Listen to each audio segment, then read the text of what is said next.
ಬದಲಾವಣೆ ಕಾಣ್ತಾ ಇದೆ ನಾಳೆ ಎಷ್ಟರಲ್ಲಿ ಯಾರು ಆಗ್ಬೇಕು ಅಂತೀರಾ? ಮೇಡಮ್ ಯಾರು ಬಂದರೂ ಅದೇ ನಾವು ಊಟ ಕೆಲ್ಸಕ್ಕೆ ಹೋಗಿ ಊಟ ಮಾಡೋದು ಸಂಪಾದನೆ ಮಾಡೋದು ಅದೆಲ್ಲ ಯಾವುದು ತಪ್ಪಲ್ಲ. ಆದರೂ ಬೇಕು. ಬಟ್ ಏನಂದ್ರೆ ಒಳ್ಳೆ ಸರ್ಕಾರ ಬರಬೇಕಷ್ಟೇ. ಅವ್ರು ಇವರು ಅಂತ ಏನಿಲ್ಲ. ಸೇಮ್ ಕಾಯಿನ್ ಸಿಎಂ ಬದಲಾವಣೆ ಆಗ್ತಾ ಇದೆ. But I don't think so any changes will happen because same coin different faces, that's all. If I am right. Sir DKShi ಅವರು ಬಂದ್ರೆ ಈಗ ನಮ್ಮ ಬೆಂಗಳೂರಲ್ಲಿ ಕೆಲವೊಂದು ಚೇಂಜಸ್ ಮಾಡ್ತೀನಿ ಅಂತ ಹೇಳಿದ್ದಾರೆ. ಯಾಕಂದ್ರೆ ಒಂದು ಎಕ್ಸಾಂಪಲ್ ಗ್ರೇಟರ್ ಬೆಂಗಳೂರು ಆಗಿರ್ಬೋದು, ಈಗ ಸುಮಾರು ಏನೇನೋ ಮಾಡ್ತೀನಿ ಅಂತ ಹೇಳಿದ್ದಾರೆ. ಈಗ ಬಿಡದಿ ಹತ್ರ ಟೌನ್ ಸಿಟಿ ಆಗಿರ್ಬೋದು, ರೈತರು ಜಮೀನುಗಳನ್ನ ತಗೊಂಡು ದೊಡ್ಡ ಮಟ್ಟ ಅದು ವೆರಿ ಬಿಗ್ ಸ್ಕ್ಯಾಮ್ ಅಂತ ನಾನು ಹೇಳ್ತೀನಿ. According to me it is a scam, that's all. ಅಲ್ಲ ಸರ್, ಇವಾಗ ಜಮೀನ್ ಬೆಂಗಳೂರು ಬೆಳಿಬೇಕು ಅಂತಂದ್ರೆ ರೈತರು ನಾಟ್ ರಿಕ್ವೈರ್ಡ್ ಮೇಡಮ್. ನಾವು ಈಗ ಬಿಕಾಸ್ ರೈತರು ಇದ್ರೇನೆ ಬೆಳೆಯಕ, ಅದು ಅವ್ರು ಬೆಳೆದ್ರೇನೆ ನಾವು ಊಟ ಮಾಡೋಕ್ಕಾಗೋದು ಸಿಟಿಯಲ್ಲಿ ಇರೋರು. ಈಗ ಅವ್ರದ್ದೇ ಜಮೀನುಗಳನ್ನ ಕಿತ್ಕೊಂಬಿಟ್ಟು ಇದು ಮಾಡಿದ್ರೆ ಹೆಂಗೆ ಮೇಡಮ್ ಅದು? ಅದು ಆಗಬಾರ್ದು ಅಂತ ನಾನು ಹೇಳೋದು. ಬಟ್ ಇವಾಗ ಅದನ್ನೇ ನಾರ್ತ್ ಕರ್ನಾಟಕದಲ್ಲಿ ಮಾಡಲಿ, ಬೇಡ ಅನ್ನಲ್ಲ. ಇಲ್ಲಿ ಸುಮಾರೆಲ್ಲ ಡೆವಲಪ್ ಆಗಿದ್ದಾವೆ, ಸಾಕು.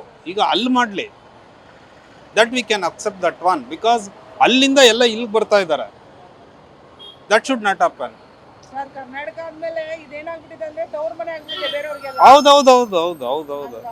ನಾಟ್ ಓನ್ಲಿ ಕರ್ನಾಟಕ, ಎಲ್ಲಾ ತರ ಜನಗಳು ಇಲ್ಲಿ ಬಂದು ಕೂತಿದ್ದಾರೆ.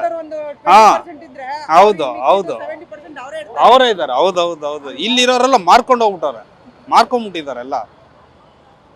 ಅದೇ ಸರ್, ಈಗ ಸಿಎಂ ಡಿಕೆಶಿ ಆದ್ರೆ ಖುಷಿ ಇದೆ. ನಮ್ಗೆ ಆ ಖುಷಿನೂ ಇಲ್ಲ ಮೇಡಮ್. ನಮ್ಗೆ ಯಾರು ಸಿಎಂ ಆದ್ರೂ ಅದೇ ಹಣೆ ಬರೋಣ. ಯಾಕಂದ್ರೆ ನೋಡ್ಬಿಟ್ಟು ಎಲ್ಲ ಪಕ್ಷನೂ ಅದೇ ಸೇಮ್, ಏನು ಚೇಂಜಸ್ ಏನಿಲ್ಲ. ಅವ್ರವ್ರು ಮಾಡ್ಕೋತಾರೆ ಮೇಡಮ್. ಅವರು ಉದ್ಧಾರ ಆಗ್ತಾರಷ್ಟೇ. ನಮ್ಗೆ ಏನಿಲ್ಲ. ಸುಮ್ಮನೆ ಅವ್ರ ಮೇಲೆ ಇವ್ರು ಹೇಳೋದು, ಇವ್ರ ಮೇಲೆ ಅವ್ರು ಹೇಳೋದು ಅಷ್ಟೇ. Nothing is happening. ರಾಜಕೀಯದಲ್ಲಿ ಒಂದು ದೊಡ್ಡದಾದ ತಿರುಗುಕಂಡು ಅಂತಾನೆ ಹೇಳ್ಬೋದು. ಬರೋಬರ್. ಈಗ ಇವರು ಸಿಎಂ ರಾಜೀನಾಮೆ ಕೊಡ್ತಾ ಇದ್ದಾರೆ. ಯಾರು ಆಗ್ಬೋದು ಮುಂದಿನ ಮುಖ್ಯಮಂತ್ರಿ? ಇವರೇ ಡಿ.ಕೆ. ಶಿವಕುಮಾರ್ ಅವರೇ ಆಗ್ಬೋದ್ರಿ ಮೇಡಮ್. ಬೇರೆ ಅಷ್ಟು ಕಾನ್ಫಿಡೆಂಟ್ ಆಗಿ ಮತ್ತೆ ಅವ್ರ ಒತ್ತಡದಿಂದ ಈಗ ಸಿದ್ದರಾಮಯ್ಯ ಅವರು ರಾಜೀನಾಮೆ ಕೊಡ್ತಾ ಇದ್ದಾರೆ. ಅದ್ರ ಬಿಟ್ಟು ಬೇರೆ ಏನಿಲ್ಲ. ಈಗ ಅವರ ಮುಖ್ಯಮಂತ್ರಿ ಆದ್ರೆ ನಮ್ಮ ರಾಜ್ಯನ ಚೆನ್ನಾಗಿ ನಡೆಸ್ಕೊಂಡು ಹೋಗ್ತಾರ? ಅದು ದೇವ್ರಿಗೆ ಬಿಟ್ಟದ್ರಿ. ಅದು ನಾವು ಹೆಂಗೆ ಹೇಳಕ್ಕಾಗ್ತದ್ರಿ? ಬಹುಶಃ ಹೇಳೋಣ. ಈಗ ನಡೆದ ರಾಜಕೀಯ ವಿಶ್ಲೇಷಣೆ ಅಷ್ಟೇ ಹೇಳ್ತೇವ್ರಿ ನಾವು. ಇಷ್ಟು ವರ್ಷ ನಡೆದಿದ್ದ ರಾಜಕೀಯ ಒಳ್ಳೇದು ನಡೆಸ್ಕೊಂಡು ಹೊರ್ತಿದ್ರಿ. ಒಳ್ಳೇದಿತ್ತಾ? ಒಳ್ಳೇದಿತ್ತು. ನಿಮ್ಗೇನು ತೊಂದರೆ ಆಗಿಲ್ವಾ? ಏನ್ ತೊಂದರೆ ಆಗ್ಯಾವ್ರಿ? ನಮ್ಮಂತವ್ರು ಗರೀಬರಿಗೆ ಯಾರು ಕೇಳ್ತಾರ್ರಿ? ಅವರೆಲ್ಲ ದೊಡ್ಡವರು, ದೊಡ್ಡ ರಾಜಕಾರಣ. ಕಷ್ಟ ಬಡ ಜನರಿಗೆ ತೊಂದರೆ ಇದೆ, ರೈತರಿಗೆ ತೊಂದರೆ ಇದೆ, ಹಂಗೆಲ್ಲ ಸಿಕ್ಕಾಪಟ್ಟಿದ್ದಾವೆ. ಆದರೂ ಇನ್ನು ಅವರ ಅಧಿಕಾರ ಹಂಚಿಕೆ ಪ್ರಕಾರ 3 ವರ್ಷ ಇವರು, 2 ವರ್ಷ ಅವರು ಅಂತ ಏನೋ ಒಂದು ಸೂತ್ರದಡಿ ಇವತ್ತು ನಾಳೆ ರಾಜೀನಾಮೆ ಕೊಡ್ತಾ ಇದ್ದಾರೆ. ಈಗ ಇವರು ಸಾಲ ಮಾಡ್ದಂಗೆ ಅವರು ಮಾಡ್ತಾರೆ ಅಂತೀರಾ? ಸಾಲ ಆಗೋದೇ ರೀ. ಸಾಲ ನಮ್ಮ ಹೊರೆ ಇರೋದೇ. ಅದು ಸಾಲ ಇಡ್ಲಾರಿ. ಇವರೇ ಹಂಗಿಟ್ಟು ಎಲ್ಲಿ ತರ್ತಾರೆ? ಮನೇನ್ ತರ್ತಾರೆ ರೊಕ್ಕ? ಸಾಲ ಮಾಡೋದಂತ್ರ ಗಚ್ಚರಿ. ಅದು ನಮ್ಮ ತಲೆಮೆಗೆ ಇರೋದ್ರಿ.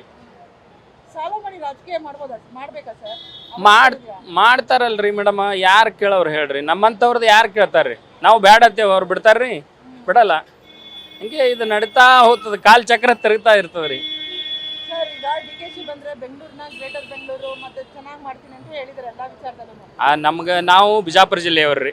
ನಮ್ಗೆ ಇಲ್ಲಿದು ಗೊತ್ತಾಗಲ್ರಿ ಮೇಡಮ್. ಕರ್ನಾಟಕನೇ ಮಾಡ್ತೀನಿ, ಚೆನ್ನಾಗಿ ಮಾಡ್ತೀನಿ ಅಂತ ಅದೇ ಹೇಳ್ತಾರ್ರಿ. ಅಧಿಕಾರ ಸಿಗುತ್ತಾನ ಹೇಳ್ತಾರ್ರಿ. ಸಿಕ್ಕ ಮ್ಯಾಗ ಮತ್ತೆ ಯಥಾ ಪ್ರಕಾರ ಅದೇ ರೀ.